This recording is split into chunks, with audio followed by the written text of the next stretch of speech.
Hello, and today I'm going to show you my easy cutout sugar cookie recipe. Don't forget to subscribe to my channel, Cookies by Karina, for cookie recipes, decorating ideas, tips, and tricks. The ingredients you will need is 1 cup of soft and unsalted butter, 1 cup of granulated sugar.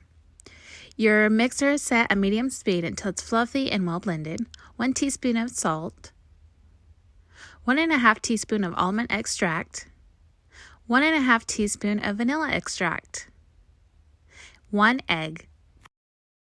You will set your blender at high speed till all ingredients are well mixed. Next, you're going to add 3 cups of flour, 1 cupful at a time. You're going to set your blender at low speed while mixing the dough.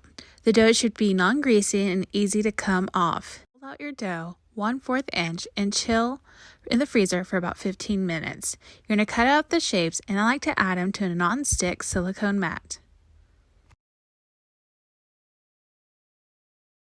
After you have finished cutting out all your cookies, you're going to bake them in the oven at 350 for 9 minutes. You're going to let them cool out for another 10 minutes before decorating. As you can see, I like to leave my cookies slightly brown edges.